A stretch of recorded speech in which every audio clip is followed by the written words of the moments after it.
欢迎来到新闻频道。当您订阅频道时，演员们会很高兴。谭松韵真绝了，百花迎春穿吊带裙美上热搜。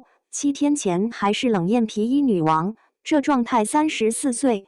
家人们，你们敢信吗？2026年百花迎春晚会录制现场，谭松韵穿着一条浅蓝色吊带裙往那一站，直接把我看懵了。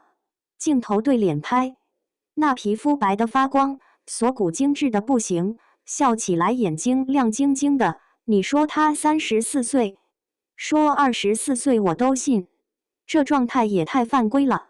但你们知道最绝的是什么吗？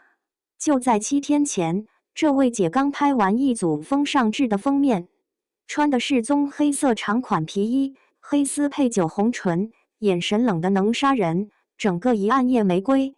这边厢还在为她的飒尖叫呢，转头人家在粉丝见面会上拉链一拉，直接套上了最好的我们李耿耿那件蓝色校服，歪头一笑说我叫耿耿，13中的。全场粉丝直接疯了，哭的哭，叫的叫，这操作我真服了。一边是冷艳皮衣的时尚女王，一边是穿校服的高中生，无缝切换，一点不带含糊的。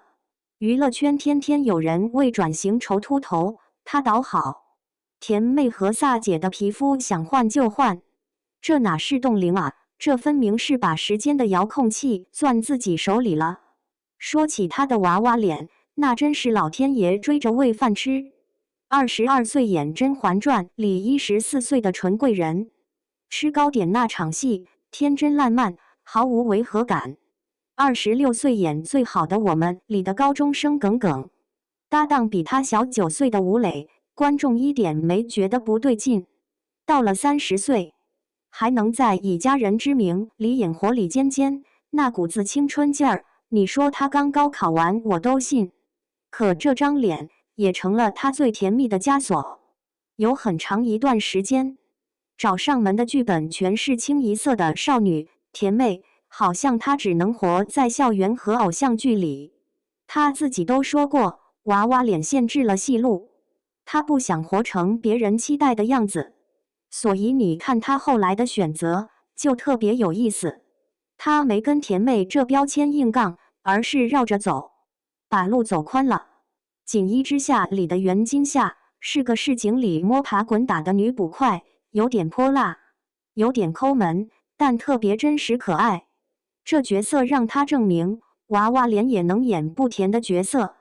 再到2025年，她在《兰香如故》里演一个从丫鬟逆袭成当家主母的女人，造型从布衣到华服，眼神从怯懦到锐利，这跨度直接把只能演少女的刻板印象砸得粉碎。同年她主演的《逍遥》更绝，一人分饰两角，一个是灵动贪财的江湖小骗子逍遥，一个是清冷孤傲的宁安，靠眼神和声线切换，观众看得直呼过瘾。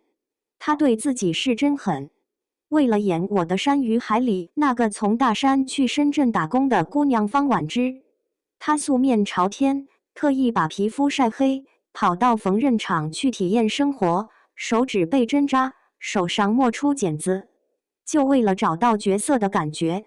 这跟当年那个穿纱裙的花仙子简直判若两人。她的造型变化也是一部进化史。早些年没少被吐槽穿着土气保守，但现在她团队好像打通了任督二脉。